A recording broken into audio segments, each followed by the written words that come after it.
The following question came up on the sample paper in 2012, paper 2. So I'm going to use this just to demonstrate to you how you go about doing these trigonometric tables and getting the corresponding graph. And in this sample paper, the first thing you'll see, I suppose, is they want you to, it's all about this function, which we can see here, and the function is 3 sine 2x, that's the first thing. And he's basically leading you to the answer gradually. He wants you to plot this function, but he's not leaving you stranded, as it were. He's allowing you step by step to put this function together in a table. So the table is actually here to help you as a step towards plotting this function. First thing is he wants you to plot the function for these values of x, x from 0 up to pi, which is 0 degrees to 180 degrees basically. And first step is to get 2x, because we need that for the function. So it's 2 times each of these values. 2 times 0 is 0. So you just start filling in the table like that. 2 times pi over 4. If you put a 2 in front of pi over 4, 2 times that is basically 2 times a quarter pi. It's a half pi, or pi over 2.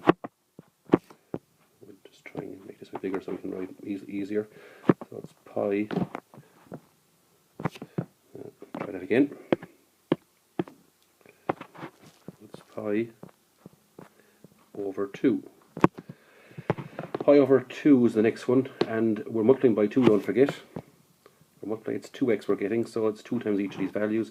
2 times pi over 2 is just simply pi. And 2 times 3 pi over 4, 3/4 pi. 2 times 3/4 is 1.5, or 3 over 2.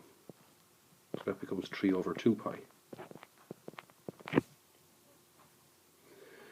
So that's that step done. We've got 2x. Now in the next line he's helping us along again here. He wants us to get sine 2x. And sine of 2x, well, if 2x is 0, the sine of 0 is still 0. And sine of 0 is always 0 from your calculator or from your tables. The sine of pi, so we're looking for the sine of whatever we have here. So it's the sine of pi over 2, in this case sine of 90, which is 1 from your tables again. The tables I'm actually using, if you just look at all these, if you look at your tables, you'll see, the sine of 90. The sine of 90 is 1, etc. So these are the tables. This is all I'm doing. I'm using page 13 of the tables to get these values.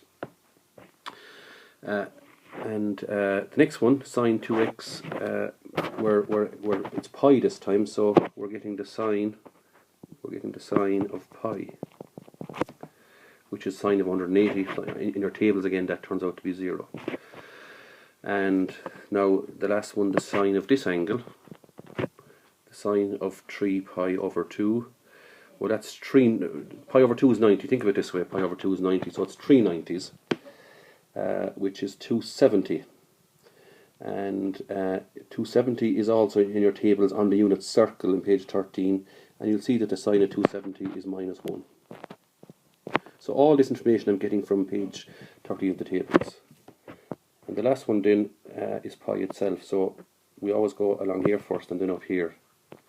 Actually, I just realised I didn't finish off that last one, so just back to that for a minute. When the angle was pi here, I forgot to get, when x was pi, what's 2x? Well, 2x is going to be 2 pi. And now get the sine of 2 pi, sine of 360, which is the same as sine of 0, which is 0. Okay, so that's the sine of 2x. And now once you've done that, that was probably the hardest line, because the next line is just simply multiply your answer by 3, because that's what this means. 3 sine 2x means multiply your answer from the last line by 3 in each case. 3 times 0 is 0, 3 times 1 is 3, 3 times 0 is 0, 3 times minus 1 is minus 3, 3 times 0 is 0. And finally we have enough information to plot this function, because the function is, if we write it in our own familiar language, the function is fx is equal to 3 sine 2x.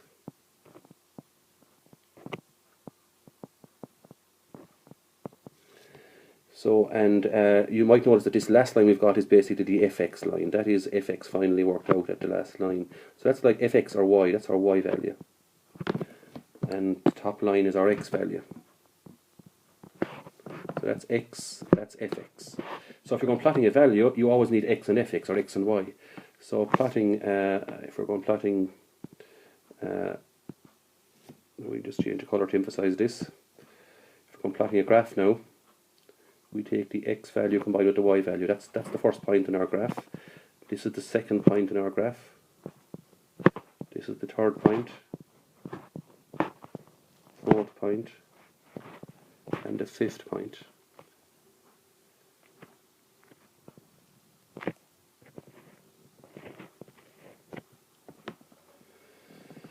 Now that we have our points, we just simply plot them like you would on any graph. And if we just have a look down here,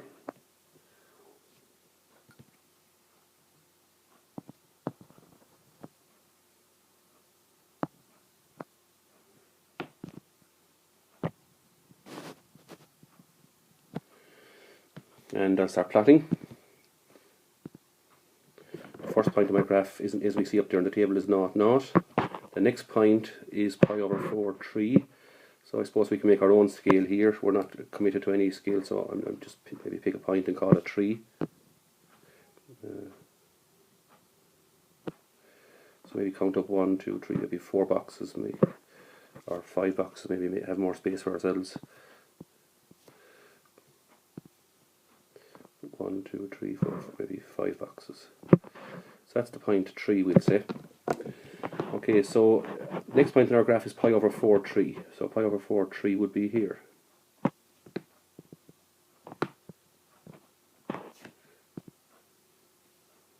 just try and get that point in.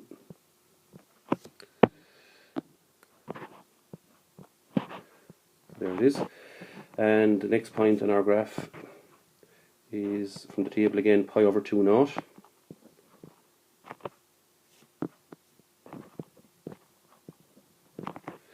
And finally 3 pi over 4 and minus 3. So we go 1, 2, 3, 4, 5 boxes down again to get the minus 3. So 3 over 4 minus 3 seems to be about here. And finally, the last point in our graph was pi 0.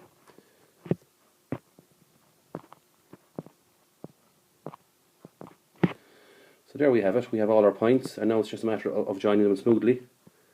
So be careful that it is smoothly, as smooth as you possibly can, freehand. I seem to. Already I'm missing a few points, I think, so I'll just go back and try and do that a bit better.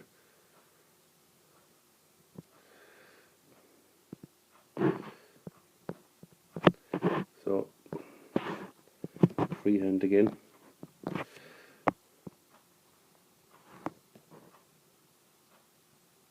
So there you have it. And then very often the kind of question that's asked about this is, what is the period, what's the range? Well, that's the period. The period there, it's where it's basically where the graph starts repeating. So the period is pi. And the range is from the bottom value to the top value. You must put in the 2 to get the full marks. The range is from minus 3 to 3. So the range is minus 3 to 3. And that's the end of the lesson on trigonometric graphs.